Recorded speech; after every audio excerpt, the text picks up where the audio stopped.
अब जैसे एक बार धर्मदास साहिब जी से कहा था परमात्मा ने कि धर्मदास तो लाख दुहाई और ये सार नाम किते बार ना जाई,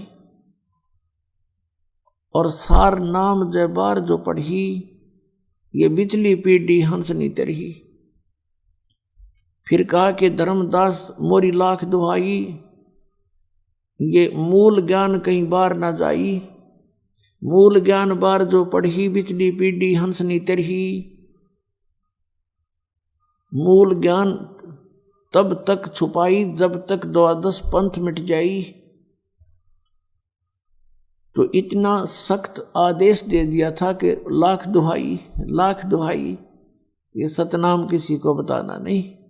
अब ये परमात्मा जो है पूर्ण परमात्मा, जैसे इनकी गुणों में लिखा हुआ है,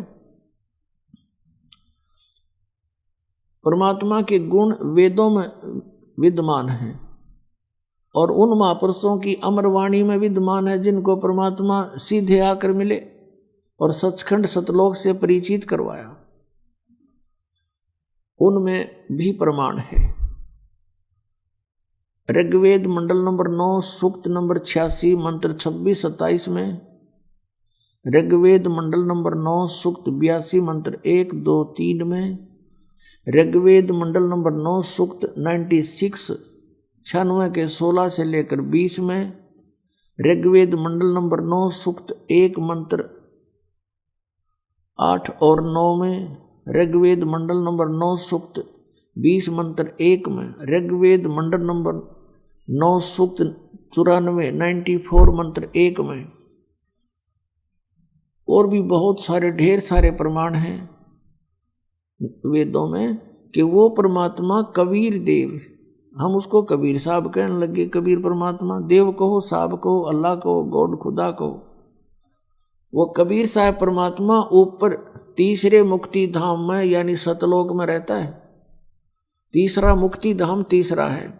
जैसे एक लोक तो काल का 21 ब्रह्मांड का क्षेत्र ब्रह्म का, और दूसरा अक्षर पुरुष का यानी परब्रह्म का 7 संग ब्रह्मांड का क्षेत्र, ये दूसरा लोक, और तीसरा लोक सतलोक है जहाँ बैठकर परमात्मा सबकी रचना की और सबको संभाल रहा है, सबका कंट्रोल कर रहा है, वो सतलोक है। वहाँ कबीर साहब रहते हैं, सतपुरुष रहते हैं। तो वहाँ से वो गति करके आते हैं, चल कर आते हैं, अपनी प्यारी आत्माओं को मिलते हैं, उनको ज्ञान से परिचित कराते हैं, और वो परमात्मा कवि की तरह यहाँ घूमते हैं, कवि की तरह आचरण करते हैं, इधर उधर विचरण करते हैं, और वो होते हैं कबीर देव, वो होते हैं परमात्मा, और वो एक सुप्रसिद्ध कवियों की भी उपाधि प्राप्त करते हैं, लेकिन वो अमर पुरुष कबीर देव होते हैं।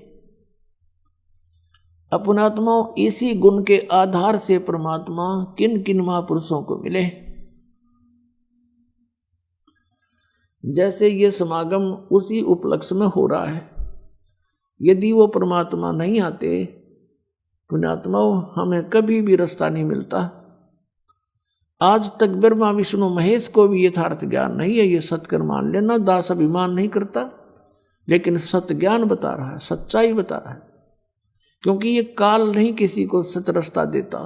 ये तो समर्थ आते हैं, इसकी छाती पर पीसना पीसते हैं और इसको एक तरफ बैठा करके तब अपने बच्चों को तत्व ज्ञान समझाते हैं। इसका दाव लगते ही ये फिर नाम खंड करवा देता है, और नाम खंड होने से भगवान से हम दूर हो जाते हैं और काल के ही जाल में रह जाते हैं।